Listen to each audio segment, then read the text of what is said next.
Vamos a poner un reporte especial que hace Shadi justamente sobre lo que pasa en este momento en Londres y las miradas del mundo que tienen ahí en el funeral, pues quizá la operación de seguridad más grande que ha tenido la historia por parte de la inteligencia británica y la policía británica y sus fuerzas armadas.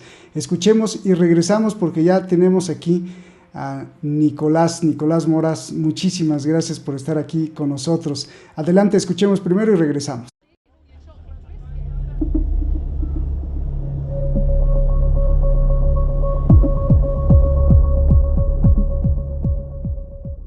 Es la operación de protección global más grande que la Met Police haya emprendido jamás, ya que cientos de líderes mundiales y personalidades VIP asistirán, afirman las autoridades.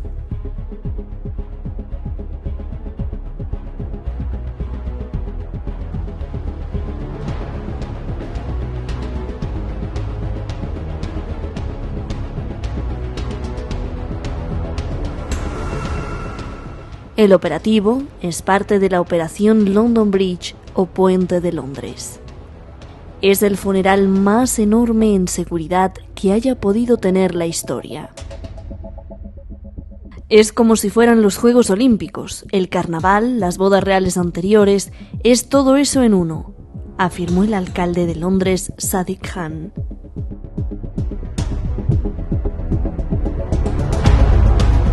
Desde el aire, desde la Fuerza Aérea, desde los cuarteles militares, desde la fuerza de a pie, desde el agua, desde los satélites, desde los radares militares y desde las agencias de inteligencia, el MI5 y el MI6 y otras agencias de inteligencia de aliados están en alerta.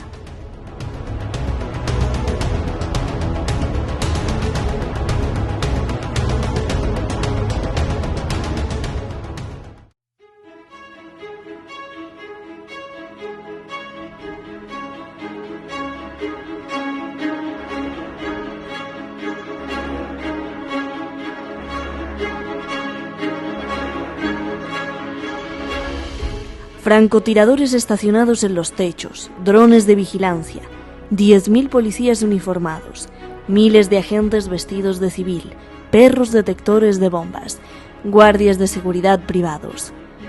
Todos ahí para cuidar el último adiós de la reina Isabel II. Y es así por dos cosas: por cuidar el prestigio de la corona británica y por todos los presidentes, reyes, reinas, jefes de Estado, representantes de países que asisten, más 2 millones de personas de público. El costo de un día de seguridad es de alrededor de $10 millones. Pero eso es lo de menos, porque no solo es el operativo de seguridad más impresionante, también es la operación funeraria más costosa. Lujo, se derrocha lujo. Carruajes, alfombras, candelabros, toneladas de flores, transporte real, salones de la realeza. La seguridad la paga el gobierno, pero el ritual también lo pagan los ciudadanos, pero vía el presupuesto de la realeza. Es difícil cuantificar cuánto vale el hospedaje, comida, amenidades y la coordinación de gran lujo. Pero sin duda se puede pagar con los $100 millones que la recaudación de impuestos de los ciudadanos da a la familia real año con año para sus gastos de eventos. Y si eso no alcanza, está la fortuna de la familia de la reina, que asciende a $28.000 millones.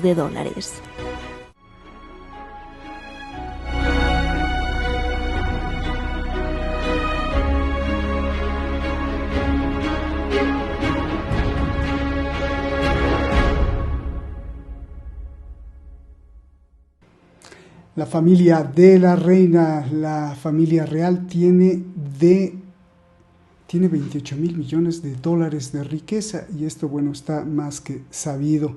Hace 30 minutos inició la ceremonia Después, en 30 minutos más, ya menos de 30 minutos, habrá un toque de corneta llamando al fin de la ceremonia y un minuto de silencio. Después vendrá un cortejo fúnebre y luego más de 35 kilómetros de largo, casi 40 kilómetros, para llevar los restos de la reina, y posteriormente bajarán el ataúd a donde están los restos reales y luego ya en una ceremonia muy privada ahí entierran a la reina. Muchísimas gracias por unirse. Ya tenemos a nuestro invitado. Le vamos a dar una bienvenida cálida. Nicolás Moraz, muchísimas gracias por estar aquí.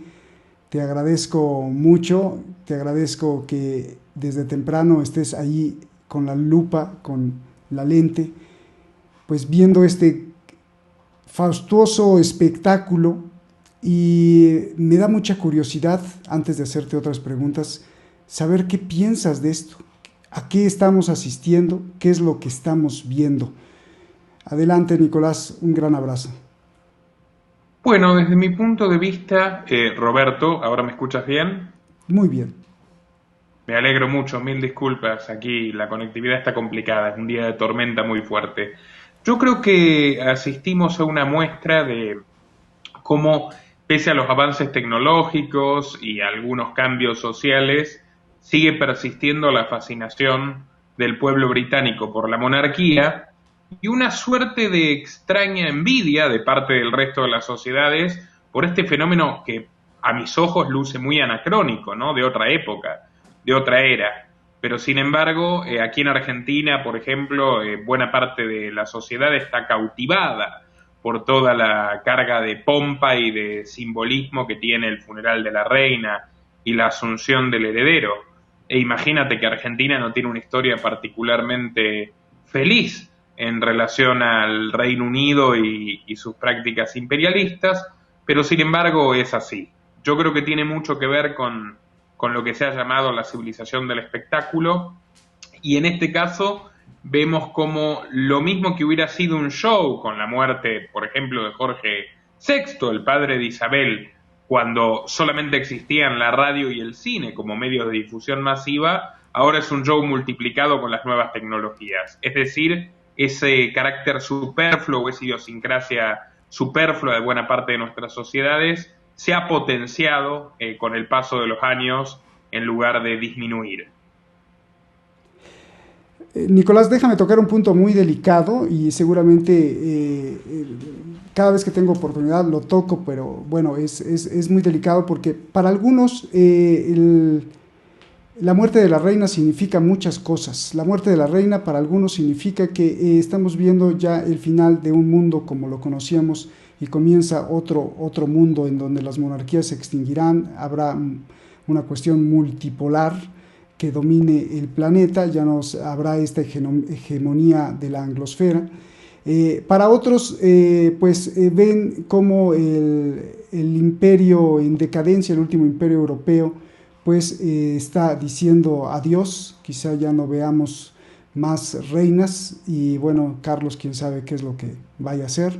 Para otros más, y aquí hay un punto delicado, este es un símbolo que tiene que ver con la masonería, que tiene que ver con muchos cambios que vendrán, y para otros más, incluso esotéricos, dicen que la reina lagarto ha muerto y significa que esto viene el nuevo mundo y un mundo feliz, un mundo bonito. De todas estas visiones, ¿qué nos podrías decir? Bueno, mi punto de vista es más exotérico, con X. Y bueno, yo me guío más por la materialidad de los hechos que por otro tipo de interpretaciones. Desde mi punto de vista, no habrá un cambio más significativo que el que ya existe en términos de del rol que ocupa Gran Bretaña en el mundo. Es un rol mermado frente a la época en la cual, por supuesto, el Imperio Británico dominaba 2/5 partes del planeta, pero es un rol significativo. Va a seguir siendo una potencia nuclear, va a seguir siendo un país miembro del Consejo de Seguridad de las Naciones Unidas, y yo interpretaría la muerte de la reina y la asunción de su hijo Carlos como el advenimiento del primer rey que comulga explícitamente con las directrices del Foro de Davos, del gran reinicio del Foro Económico Mundial y de la Agenda 2030 de la ONU. No en vano, Carlos ha sido el presentador del programa del gran reinicio, del director del Foro de Davos, Klaus Schwab, del jet set, de la élite corporativa y gubernamental que nuclea esta organización. Es un íntimo amigo de Klaus Schwab, es un gran entusiasta de todo este discurso del catastrofismo ecologista que trata de empujar a la gente a autoconvencerse de que conviene vivir con menos y vivir más pobremente por la supuesta crisis climática, ¿no?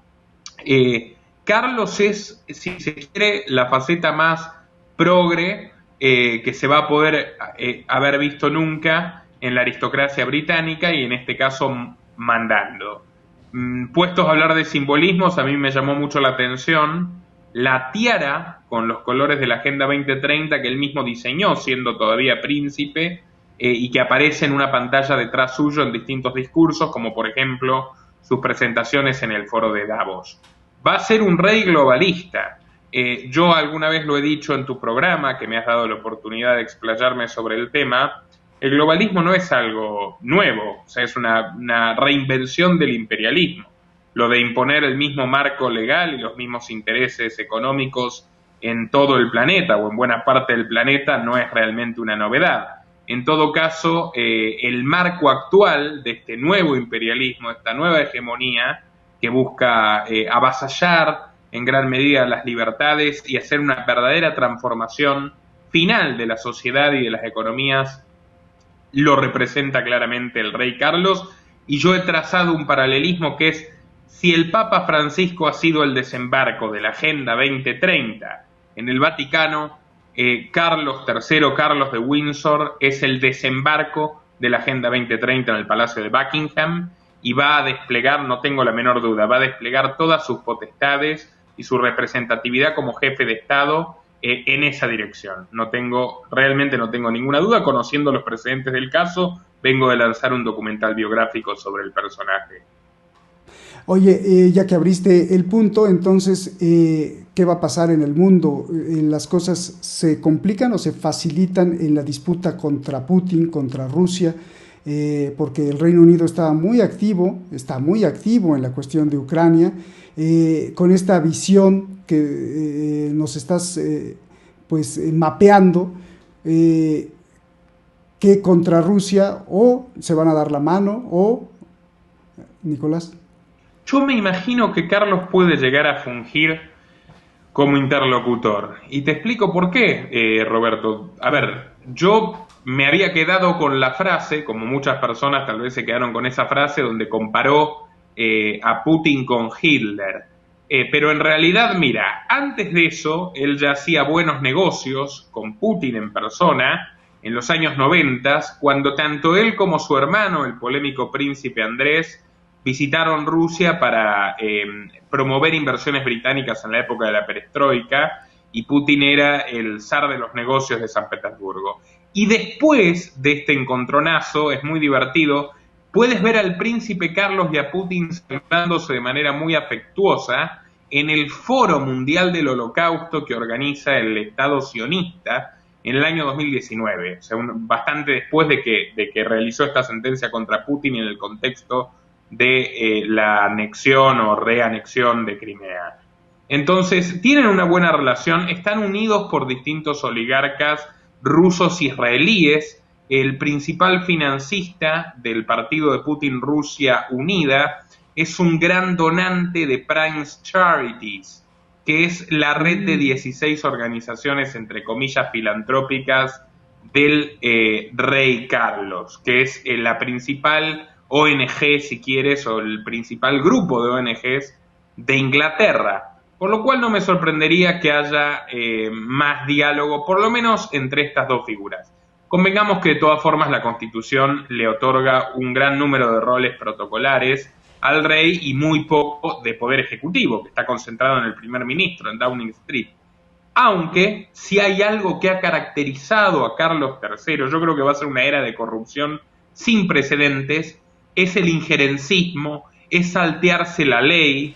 El otro día recordaba un informe exhaustivo de The Telegraph donde explica que siendo príncipe, intervino para modificar o vetar más de 1000 proyectos de ley, lo cual es deliberadamente ilegal, y es un hombre conectado a los servicios de inteligencia, que de hecho es muy interesante, lo conectó a los servicios de inteligencia un difunto director del MI6, del Servicio de Inteligencia Exterior británico, de la familia Rothschild, el señor Victor Rothschild. Es quien lo cobija al príncipe y crea una mesa de diálogo oficial, abierta, donde él es el padrino, el patrono real de las distintas agencias de inteligencia británicas.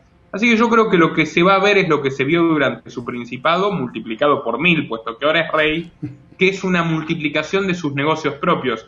Ten en cuenta, Roberto, que este hombre ha recibido como dinero negro, en maletines, en efectivo, más de 1 millón de libras esterlinas de la familia Bin Laden, contra la recomendación de todos sus asesores. Y otros 3 millones de dólares de los jeques cataríes, otro tanto de oligarcas putinistas. O sea, estamos hablando de una máquina de recaudación y creo que eso es lo que mejor lo define políticamente. Esto es contra lo que luchaba, aunque ya estamos hablando de una distancia muy grande en el tiempo, ¿esto era contra lo que luchaba la princesa Diana, o a la princesa también se la pusieron ahí el bando contrario, o como ya con este background que tenemos, cómo explicarías ese comportamiento? Porque esto no sería nuevo de Carlos. No, en absoluto. Es más, te digo, Carlos es considerado un traidor por buena parte de la sociedad británica que tiene memoria, porque hay un libro muy interesante que se llama No quieren que sepas esto, referido a los documentos desclasificados del Estado británico, donde, por ejemplo, se puede ver que él ya en los 70s coqueteaba fuertemente con el movimiento independentista galés. O sea, realmente suponía una amenaza terrorista en términos del secretario de Estado de Gales dirigiéndose al primer ministro, muy preocupados por el comportamiento del príncipe, que tenía un profundo rencor contra su familia, que le dio una crianza muy hostil.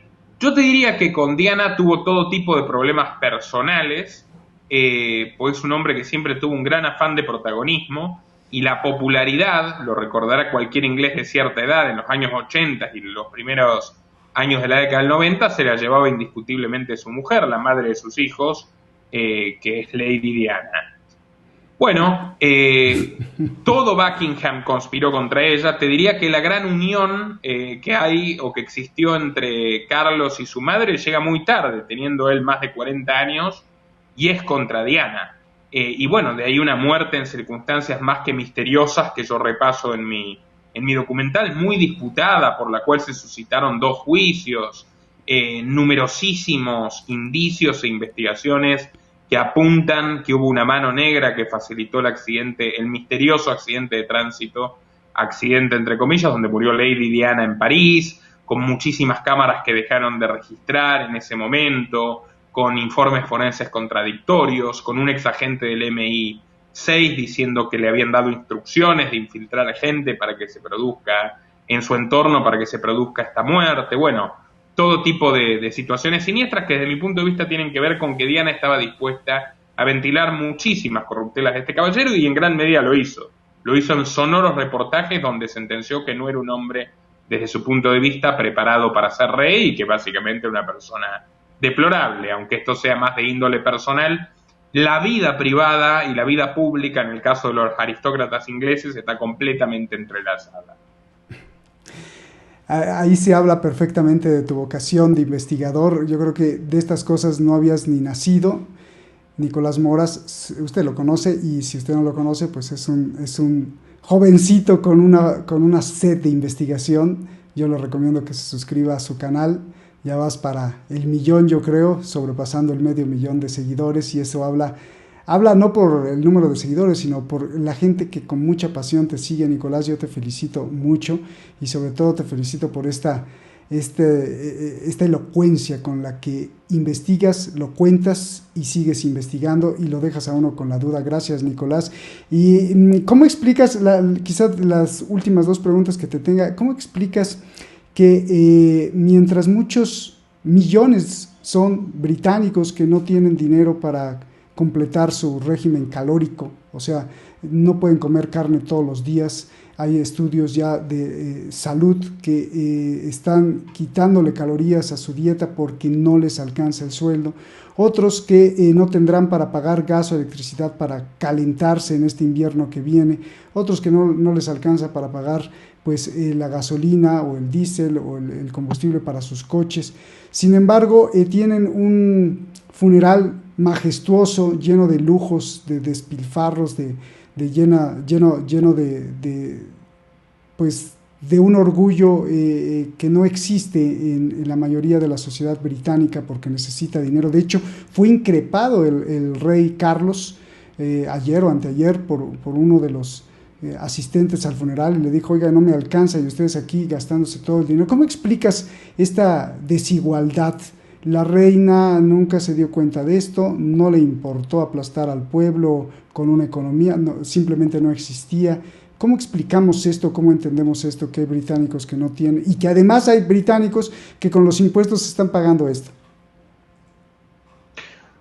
Bueno, Roberto, mira, lo más importante es entender que esta suerte es la que creo yo correrá la mayoría de los europeos en los próximos meses por una serie de sanciones a Rusia que son sanciones suicidas, que generan un perjuicio mucho mayor entre los países europeos que lo que le infringen al Kremlin, por más que ciertamente le complican la vida a los rusos, es mucho peor el daño que genera en Europa. Tú ahora tienes a la Unión Europea, Ursula von der Leyen, la presidenta de la Comisión Europea, diciendo que habría que empezar a implementar apagones selectivos de 4 horas, Suiza que multará y a quien no pague la multa encarcelará a quienes utilicen el aire acondicionado por debajo de los 19 grados, la calefacción por arriba de los 19 grados. España más o menos en lo mismo con quienes utilicen el aire acondicionado por debajo de los 27, e Inglaterra no es la excepción. De hecho, Liz Truss, la flamante primer ministro, por cierto que de joven era republicana, y señalaba estas contradicciones que no le gustaban nada de los privilegios reales, está aplicando controles de precios, siendo del Partido Conservador, algo inédito para la tarifa eléctrica, porque tiene parte de la sociedad que está a punto de rebelarse por esta crisis, por esta pauperización inmensa que están viviendo. Pero fíjate que si hay algo para destacar es que de nada les sirvió el Brexit. La mayoría del pueblo británico votó por salir de una estructura de gobierno transnacional, que desde su punto de vista era un perjuicio para su soberanía nacional y para su soberanía individual, y ahora tienes exactamente los mismos padecimientos que en el resto de Europa, la misma postura económica nefasta frente a la guerra en Ucrania, la misma pauperización energética en consecuencia, un encierro terrible con Boris Johnson, que de hecho era el gran partidario del Brexit y que trajo a Bill Gates para organizar las políticas de encierro en Inglaterra, y un gran negocio para las compañías de la Big Pharma, y además, gracias al príncipe Carlos, que fue el principal patrocinador, allí tuvo lugar este año la cumbre de Glasgow de las Naciones Unidas, donde se acordó el famoso impuesto mundial a las grandes empresas para paliar el cambio climático, que en resumen eso se traduce a los precios y es todavía una presión mayor para empobrecer los bolsillos de los ciudadanos. Por esa razón, como puedes ver, los intereses de la clase dominante británica, tanto la aristocrática como la, entre comillas, democrática, divergen completamente de lo del común de los ciudadanos, y habrá que ver cuánto dura la aceptación de las instituciones tan onerosas como esta, que expresan estas contradicciones que tú señalas con tanta elocuencia y sabiduría, Roberto. Por lo pronto, pasamos de una tasa de aprobación del 80% que tenía la reina Isabel a una que apenas supera el 50% respecto al nuevo rey, al rey Carlos. Así que, como puedes ver, en muy poco tiempo está perdiendo prestigio esta institución tan vetusta que es la monarquía inglesa. Roberto, y muchas gracias por tus palabras y por tu invitación, que siempre es un gusto estar contigo. No, Nicolás, ya te dejo irte. La última pregunta, ¿tú ves algún tipo de esfuerzo desde hace mucho tiempo por destruir Europa para después de ahí destruir el mundo como lo conocemos en la cuestión del tentáculo, las redes de poder, y darle una forma diferente, o es mi imaginación? Te perdí, ¿me puedes repetir un poquito más fuerte la pregunta? Sí, ¿tú ves algún tipo de intención desde hace mucho tiempo de querer destruir por completo Europa, empezando con las migraciones, para que después de esa destrucción de esa Europa tal como la conocemos, desde ahí se implemente un nuevo modelo que cambie las redes de poder o cambie de polos las redes de poder y el tentáculo que gobierna, los tentáculos que gobiernan el mundo, o solo es mi imaginación? No, yo creo, Roberto, que más allá de un plan de destruir Europa, hay un plan para someter a todo el mundo. Y creo que Europa ha sido víctima de, digamos, las propias ideologías liberticidas y los propios instrumentos de ingeniería social que allí nacieron. Yo estaba repasando ahora para el documental de la reina Isabel que, por ejemplo, Winston Churchill era un defensor de los campos de trabajo forzado para las personas de bajo coeficiente intelectual, era un entusiasta de la sociedad de la eugenesia, era un racista empedernido que mató a 4 millones de indios de hambre porque se le antojó, y bueno, a ver, allí donde nació el transhumanismo, donde nació la idea de un gobierno mundial, Cecil Rhodes, un montón de personajes que prefiguraron y precursaron las instituciones globalistas que sufrimos hoy en Inglaterra, en Francia, en España, en muchas de las potencias del viejo continente, naturalmente, tarde o temprano, las sociedades iban a convertir en laboratorios, auténticos laboratorios sociales de muchas medidas de avanzada. Yo estoy convencido que lo que vemos ahora en Europa y que afecta a la gente y la empobrece y perjudica a los inocentes, lo veremos más temprano que tarde en América Latina. Y yo creo que si no lo estamos padeciendo ya, es porque sencillamente no están dadas las condiciones, pero las están preparando. No tengas duda que las están preparando. O sea, y no tengo el menor margen de duda de que tal vez Europa esté en una posición de desventaja frente a otras potencias como Estados Unidos o Rusia, que tiene una economía bastante más pobre, pero un ejército mucho más fuerte, porque desde la Segunda Guerra Mundial su defensa descansa en Estados Unidos. Estados Unidos se ha convertido en una suerte de propietario de facto de muchos valores de Europa, de Alemania, que todavía es una gran potencia industrial y que está militarmente ocupada hace 70 años, y eso no ha cambiado, y creo que esa dependencia de los Estados Unidos también le ha jugado en contra, pero por sobre todas las cosas te diría que está esa idea tan estatista, tan de cumplir las normas, que es tan común en los ciudadanos europeos, especialmente europeos occidentales, detrás de todo este padecimiento que han sufrido antes que nadie. Pero yo creo que luego sigue y se va a exportar al resto del mundo. No creo que sea una obsesión especial contra los europeos, sino que es un encono de las élites contra la humanidad en su conjunto. Detrás de lo cual, por supuesto, se esconde la más perfecta y la más pura ambición y sed de poder.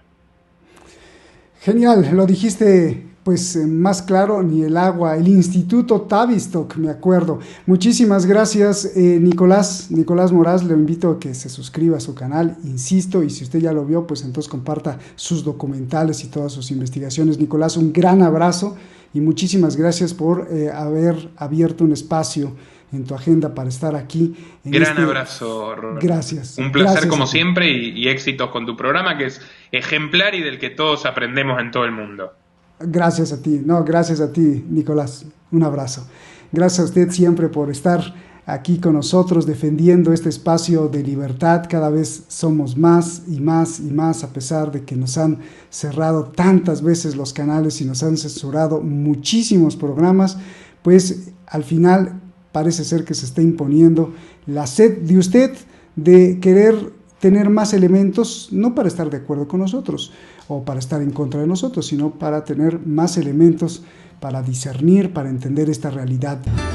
Quiero pedirle, como todos los canales lo hacen y que gracias a eso podemos existir y llevar la información, que haga algo muy sencillo. Solo píquele ahí y suscríbase, toque la campanita, para que este espacio de libertad continúe. De lo contrario, los que nos quieren manipular seguirán avanzando. ¡Saludos!